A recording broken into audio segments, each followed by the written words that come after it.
So welcome to the Church of Jesus Christ. Welcome to the Tuesday Nighters. Welcome to the book club, and welcome to the suggestion box, where you all make the suggestions of what we should be reading week after week after week.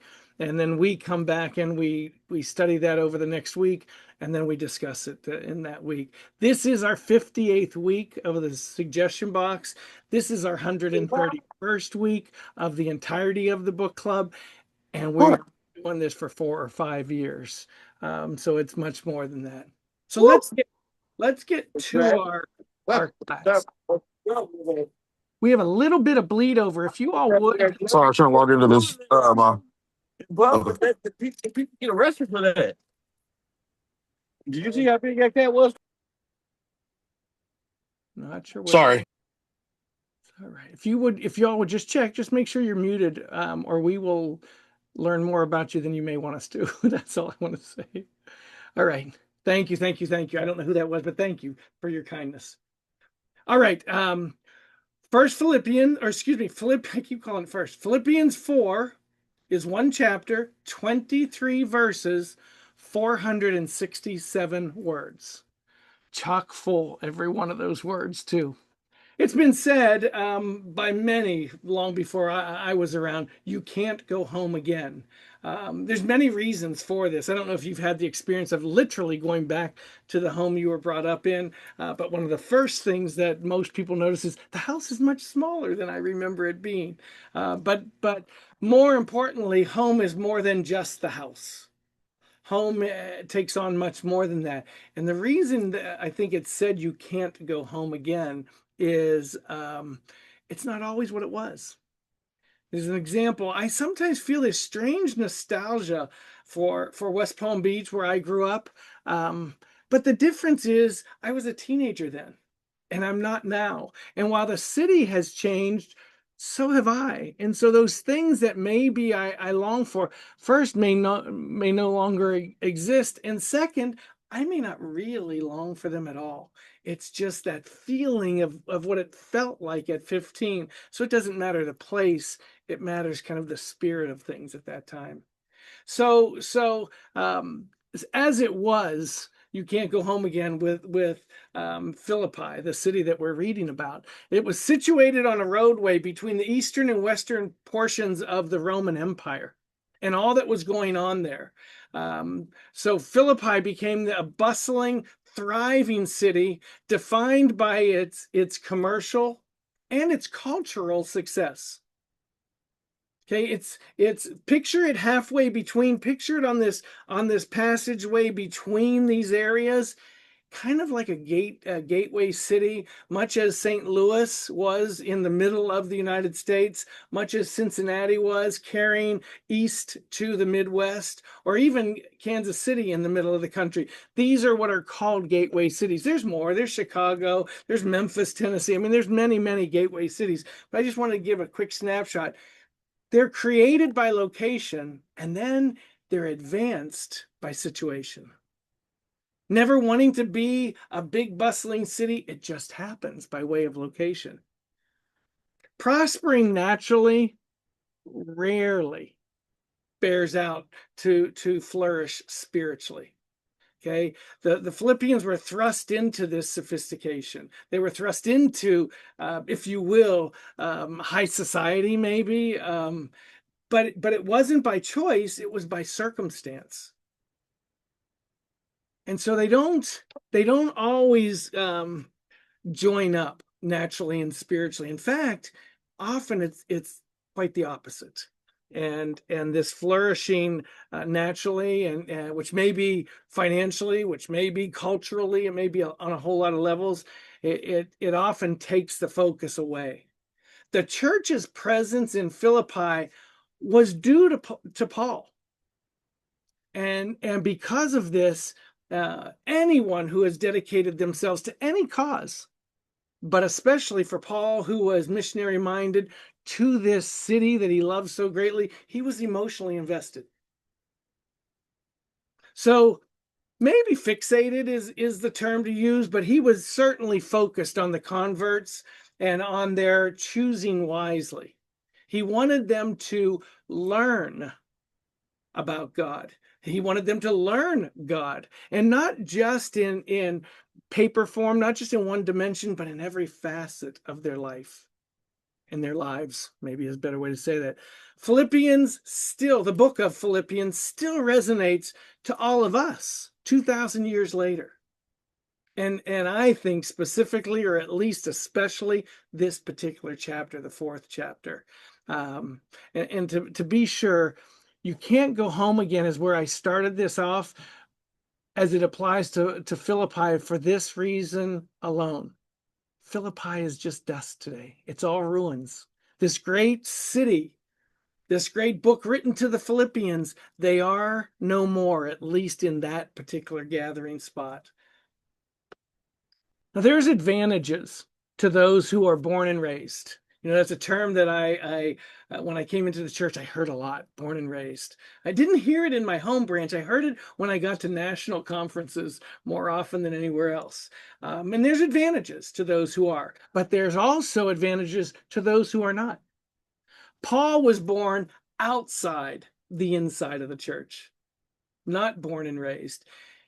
He was he who tormented. He was he who terrorized those inside. But conversion changed him. But remember this, the life lessons learned outside help form the lessons that he gathered inside. So he brought a fullness to his conversion. Remember the story of Paul and the conversion of Paul. He was so far from the Lord that the Lord had to strike him down just to stop him and get his attention and speak to him while he was comatose or in some type of comatose form. So let's get to Philippians 4. He who had gone through all of this now is this man writing and teaching to others. Maybe all of that story I just told you, maybe that conversion, maybe that upbringing away from, maybe the upbringing in the heart of the Jewish religion, maybe all of that helped to confirm and even provide for the statement he makes in this chapter, beginning this way, for I have learned. And I don't believe that all Paul learned was to be content. I think every verse of this chapter speaks to all that he had learned. Life had taught him the lessons that life taught him, he never questioned again. I've often said to my congregations, my classes, my seminars, my teaching, I've often said, you're allowed to question everything.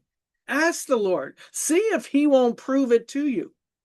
And once he gives you your answers and your confirmations, those questions don't come up again.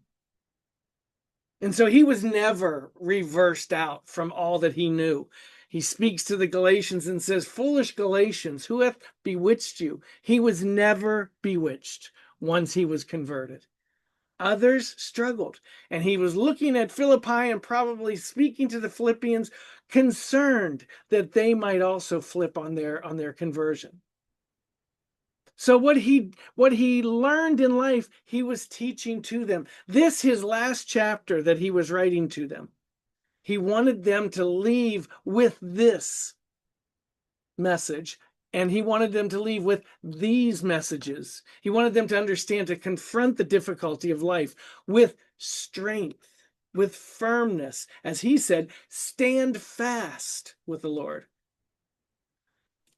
He learned that when life is lived in unity with other overcomers, if you will, everything is better together. He wanted them to rejoice in all things. And what he's saying there is, despite what you're dealing with, rejoice. I say it this way, throw your hands in the air and let your eyes follow your hands, looking upward. And then your eyes are no longer fixed on whatever's happening down here. He wanted them to learn that God is always present. He wanted them to learn to invite God into everything so that his peace would be their peace.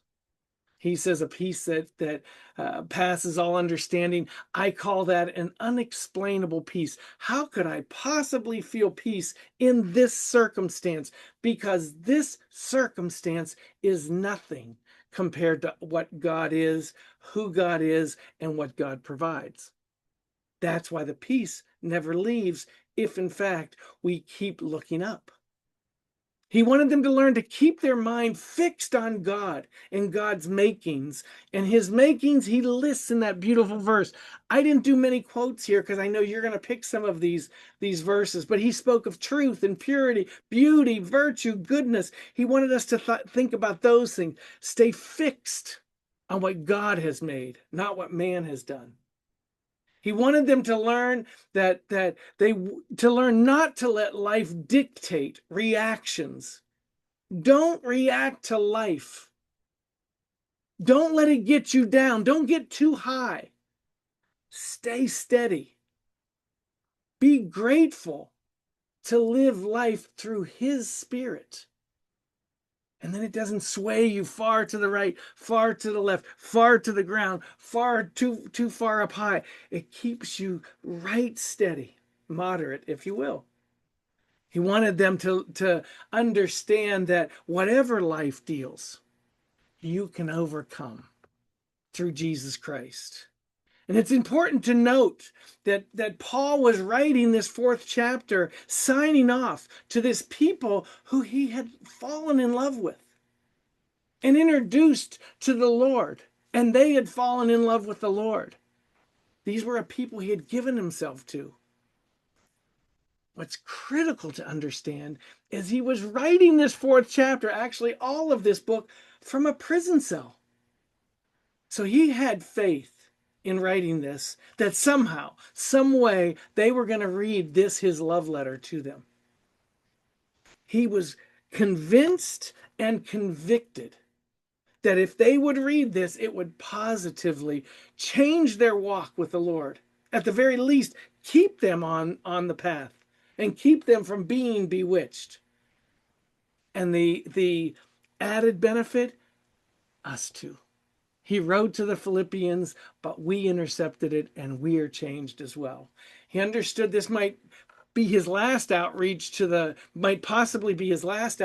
the Philippians, but each time he was captured and imprisoned, I'm certain he felt like this might be the last time I write to anybody.